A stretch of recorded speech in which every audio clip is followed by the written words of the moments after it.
En los viejos tiempos, antes de que la razón barriera las sombras de nuestros mapas, existían dioses que no pedían oraciones. Exigían sangre. Entre ellos, el más terrible era el dios cananeo Moloch. No era un dios de la tormenta o de la cosecha, sino una deidad de bronce con torso de hombre y cabeza de becerro, hueco por dentro y con los brazos extendidos. Los antiguos canaanitas y cartagineses llevaban a sus infantes hasta sus ardientes fauces. Los sacerdotes calentaban la estatua hasta que el metal brillara al rojo vivo, y luego, una ofrenda. Un sacrificio. Se colocaba al niño en los brazos incandescentes de Moloch, y el sonido de su llanto era ahogado por el retumbar de tambores y los cánticos de los fieles, que clamaban por prosperidad y bendiciones para la tribu. La criatura era consumida por el fuego, un holocausto para aplacar a un dios insaciable. Se creía que ese acto de inimaginable crueldad aseguraba el favor divino, que el futuro se compraba con el precio más alto, el de la vida más inocente. Con el tiempo, la civilización avanzó.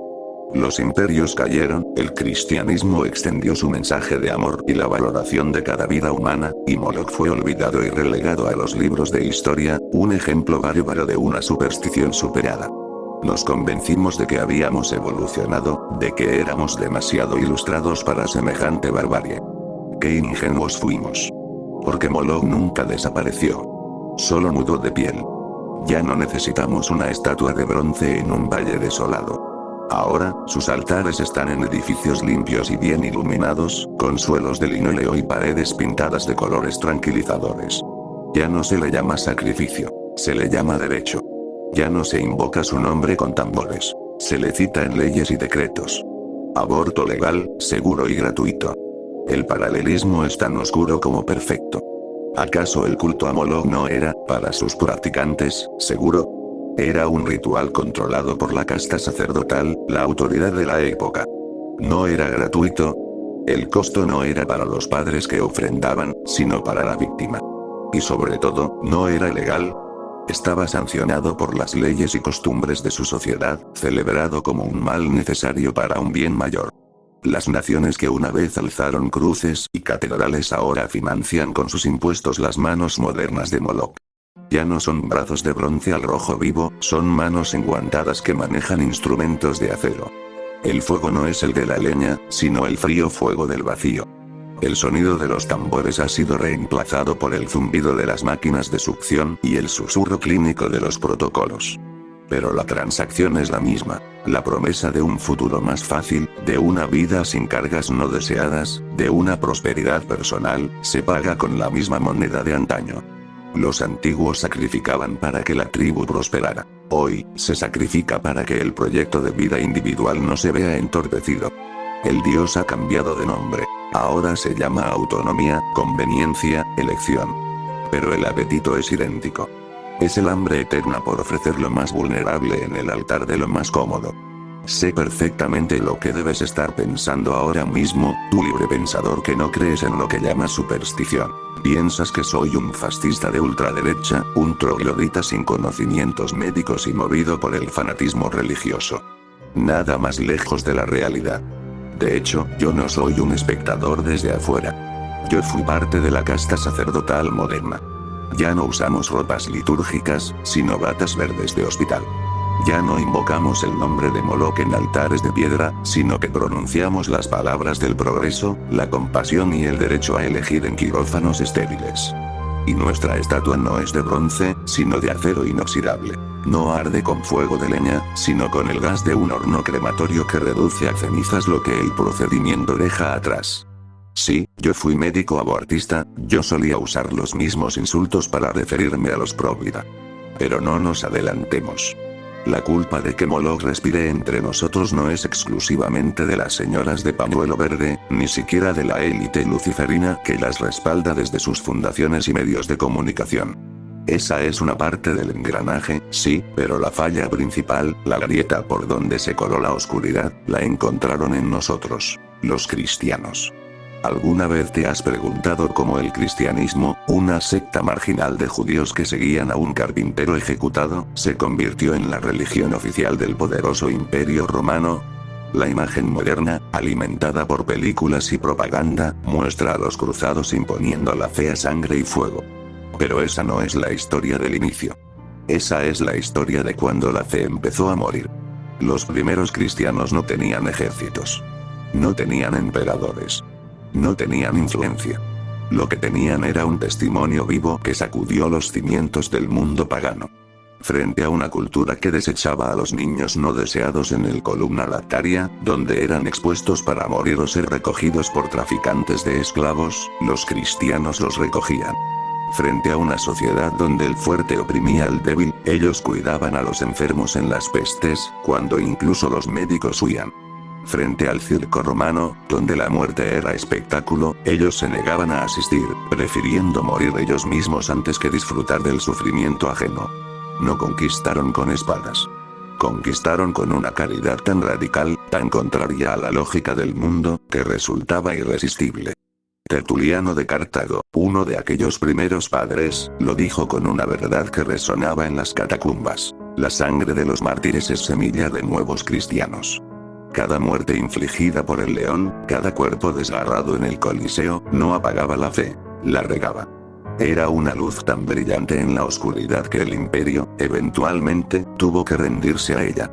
Constantino no creó la iglesia. Se rindió a una fuerza espiritual que ya había vencido al paganismo desde abajo, con amor, no desde arriba, con fuerza. Y ahí reside nuestro pecado. Nuestra traición. Los cristianos de hoy, en su inmensa mayoría, hemos olvidado ese poder. Cambiamos el testimonio vivo por el poder político. Pensamos que ganar una elección, aprobar una ley o colocar un crucifijo en una oficina pública es equivalente a convertir una cultura. Nos hemos convertido en los romanos que una vez persiguieron a nuestros antepasados. Hemos dejado de ser la sal de la tierra, nos hemos mezclado hasta volvernos insípidos. Permitimos que Moloch regresara, no porque perdimos una guerra cultural en los medios, sino porque abandonamos el campo de batalla donde siempre habíamos ganado: el servicio, el amor sacrificial, la creación de alternativas concretas de vida. Nos dedicamos a condenar desde púlpitos y redes sociales, pero nuestras manos están vacías. ¿Dónde están las redes de apoyo masivas para mujeres en crisis? ¿Dónde está la caridad que desafía las estructuras de este mundo? Es más fácil gritar asesinos que acompañar, adoptar y sostener. Nosotros, los que decimos seguir a Cristo, hemos dejado entrar el mal no por acción, sino por inacción. Por haber cambiado el Espíritu Santo por un partido político. Por haber creído que la fe era una herencia cultural que se defendería sola, y no un fuego que debe alimentarse con cada acto de amor. Moloch avanza porque la iglesia dormita, cómoda en sus edificios, hablando una jerga que ya no convence a nadie porque no está respaldada por hechos que cambien vidas. Y yo, desde esta oscuridad que conozco tan bien, puedo dar testimonio de ello. Porque en la sala de procedimientos, cuando la luz fría iluminaba el instrumental, nunca vi a una mujer feliz. Solo vi el vacío y la desesperación que el mundo les decía que era liberación. Y nadie, absolutamente nadie, les estaba ofreciendo una alternativa real. La iglesia había cerrado sus puertas mucho antes de que ellas llamaran a la mía. Pongamos un ejemplo. ¿Conoces lo que los romanos llamaban el oráculo de Delfos? Era el centro del mundo antiguo, el ombligo de la civilización. Allí, en las laderas del monte Parnaso, una sacerdotisa, la Pictia, se sentaba sobre un trípode junto a una grieta de la tierra de la que emanaban vapores. Inhalaba esos gases tóxicos, caía en un trance delirante y, entre balbuceos y convulsiones, pronunciaba las palabras del dios Apolo. Reyes, generales y ciudadanos comunes viajaban desde los confines del mundo conocido para consultar el destino. Era la voz de lo divino, o más bien, de lo que los hombres creían divino. Siglos después, cuando la iglesia ya se había extendido como una vid silenciosa pero tenaz por todo el imperio, el emperador Diocleciano, un hombre pragmático y dedicado al orden romano, se encontraba en una encrucijada. Los cristianos, antes una secta despreciable pero manejable, ahora parecían estar en todas partes. No se rebelaban, no conspiraban abiertamente, pero su lealtad no era al César, sino a un señor invisible. Su crecimiento era un misterio irritante para la lógica imperial. Diocleciano, reacio inicialmente a desatar una persecución a gran escala, decidió consultar la máxima autoridad espiritual que conocía, el oráculo de Delfos. Lo que la Pictia le dijo aquel día selló el destino de miles. Los demonios que hablaban a través de ella, esos espíritus que se alimentaban de la adoración pagana, vieron la amenaza que representaba la iglesia. No era una amenaza militar, sino existencial. Le advirtieron a Diocleciano con una claridad aterradora. Los cristianos eran el cáncer que acabaría con el imperio romano. Su doctrina de amor al enemigo, de valorar la vida débil, de servir a un dios por encima del Estado, era un veneno que, gota a gota, disolvería los cimientos de hierro de Roma. Fue entonces cuando Diocleciano, convencido por la voz del mismísimo Apolo, desató la persecución más sangrienta y sistemática de la historia. Los edictos se sucedieron: quemar las escrituras, destruir las iglesias, arrestar a los clérigos, obligar a todos a sacrificar a los dioses romanos bajo pena de muerte. Fue un intento deliberado y brutal de exterminar la fe. Pero, como bien lo dijo Tertuliano, la sangre de los mártires fue la semilla. La iglesia, lejos de desaparecer, se fortaleció. Dios protegió a su pueblo no librándolo del sufrimiento, sino santificándolo en medio de él. El imperio, en su arrogancia, creyó que podía matar una idea con espadas. Se equivocó. Años más tarde, después de que Constantino legalizara el cristianismo, surgió un emperador que intentó dar marcha atrás a la historia: Juliano, al que la iglesia llamaría el apóstata. Juliano había crecido como cristiano, pero abrazó con fervor romántico el viejo paganismo. Quería restaurar los templos, revivir los sacrificios y apagar para siempre la llama de la cruz.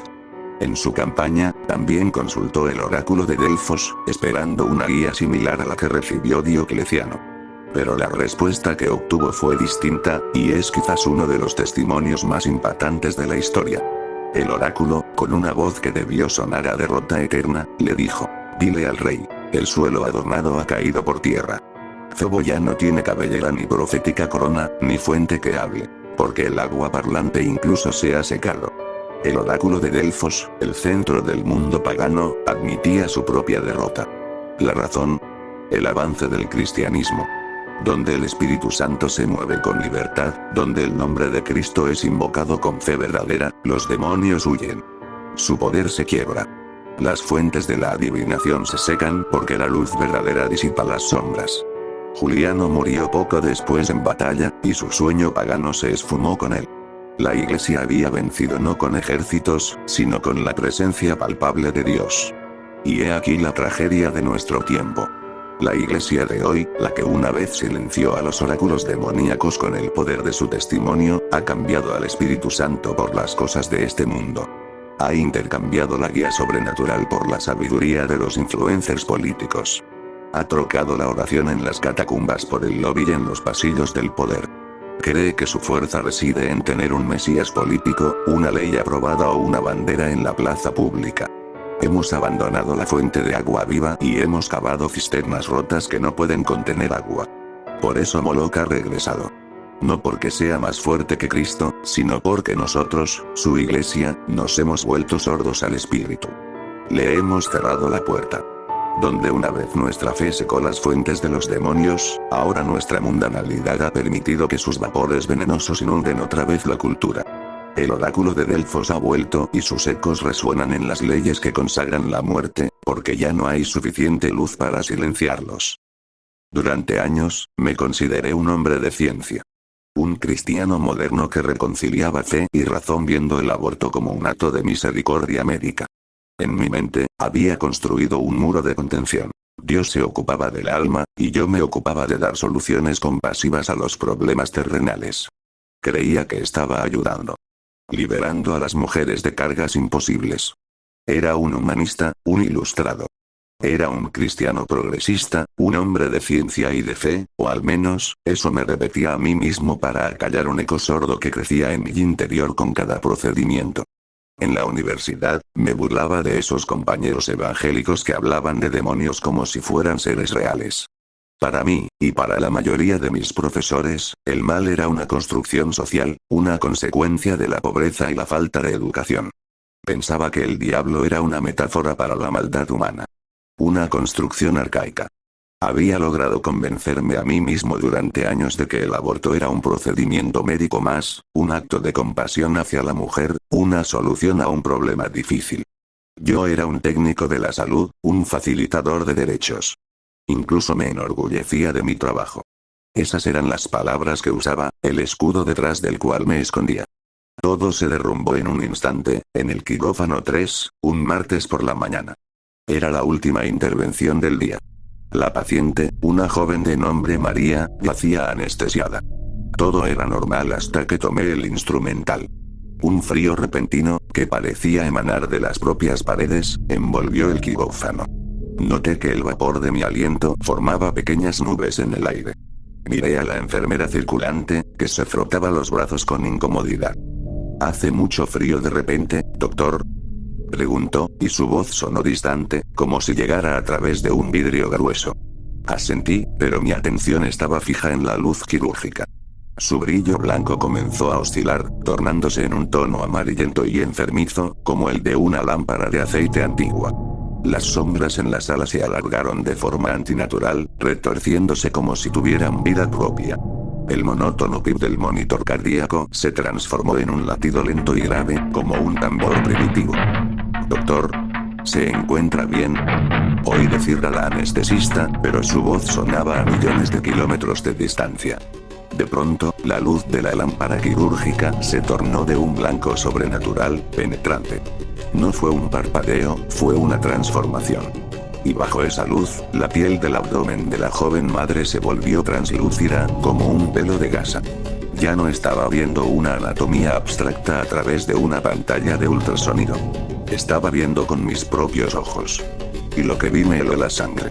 Dentro de aquel útero iluminado por dentro, nadando en el líquido amniótico, había un bebé.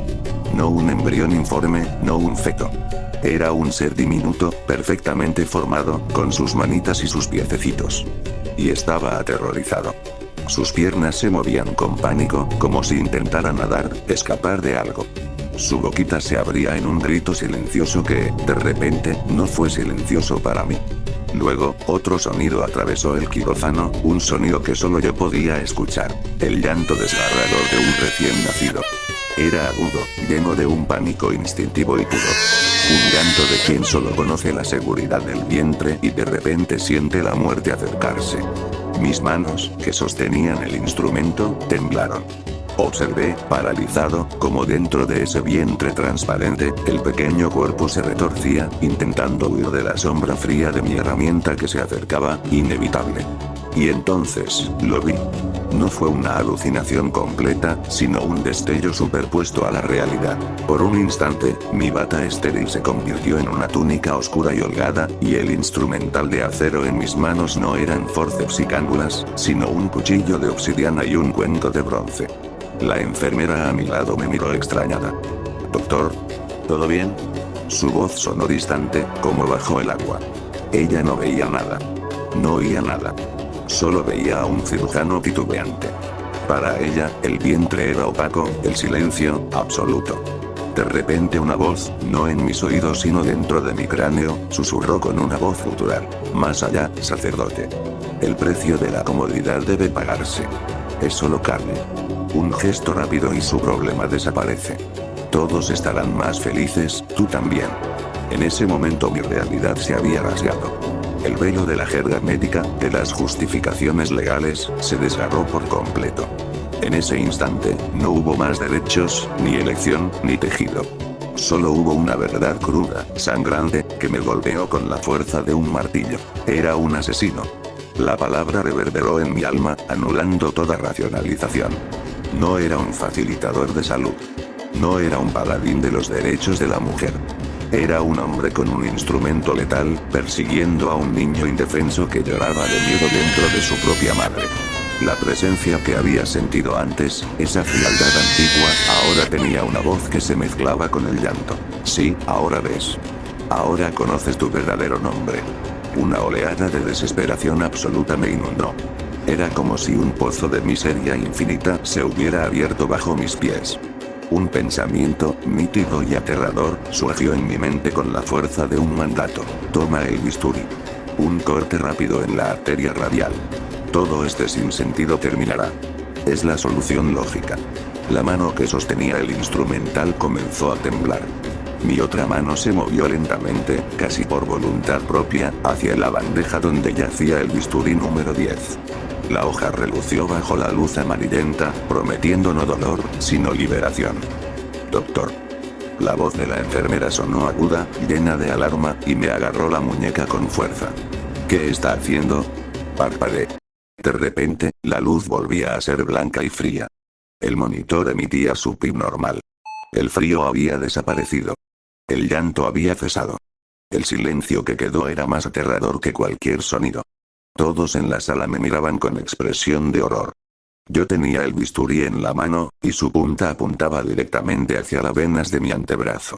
Dejé caer el instrumento metálico sobre la bandeja con un estruendo que hizo saltar a todo el equipo. Retrocedí, alejándome de la mesa como si me hubiera quemado. Necesita descansar, doctor. Ahora mismo. Me dijo la anestesista. Salí del quirófano tambaleándome, bañado en un sudor frío. Supe, con una certeza que me heló el alma, que lo que había ocurrido no fue un simple desvanecimiento. Algo había entrado en esa sala. Algo que solo yo podía percibir, porque yo era el sacerdote que oficiaba el sacrificio. Acababa de ser el títere de una misa negra y el diablo, satisfecho con la ofrenda de sangre que estaba tomando, había decidido reclamar también el alma del sacerdote. No con gritos y fuego, sino con el susurro silencioso de la desesperación, ofreciendo la solución más lógica para un mundo sin esperanza. Ese día supe que el diablo es real. No como un concepto teológico, sino como una inteligencia malévola que opera en los espacios donde la humanidad rechaza la luz. Y su estrategia más inteligente no es que la gente le tema, es convencer al mundo de que no existe, para poder trabajar impunemente en las salas iluminadas de la medicina moderna, usando las manos de hombres y mujeres que, como yo entonces, creen estar haciendo el bien, mientras alimentan sin saberlo el hambre eterna de Moloch. Mi fe progresista, mi Dios domesticado y compatible, se evaporó en ese instante. Frente a esa oscuridad, solo había dos opciones. El Dios de la cruz, el que venció a la muerte con su propia muerte, o esto. El fuego eterno y hambriento. No existen puntos intermedios, no se puede servir a Cristo y al diablo al mismo tiempo. Esa noche, no dormí. Me arrodillé en mi apartamento, temblando como un niño, y por primera vez en mi vida adulta, no recé una oración aprendida. Grité. Le supliqué perdón al Dios vivo, al Dios santo que yo había insultado todos los lunes con mis acciones. Y en medio de ese quebranto, una paz que sobrepasa a todo entendimiento, como dice la Escritura, vino sobre mí. No era la paz de la ausencia de problemas, sino la paz de saber que, a pesar de todo, la cruz era más grande que mi culpa. Ya no soy ese hombre. Abandoné mi profesión. Perdí amigos, prestigio, dinero. Lo perdí todo. Pero gané una verdad. La batalla no es política. Es espiritual. Y estamos perdiendo porque hemos olvidado en quién está la verdadera victoria.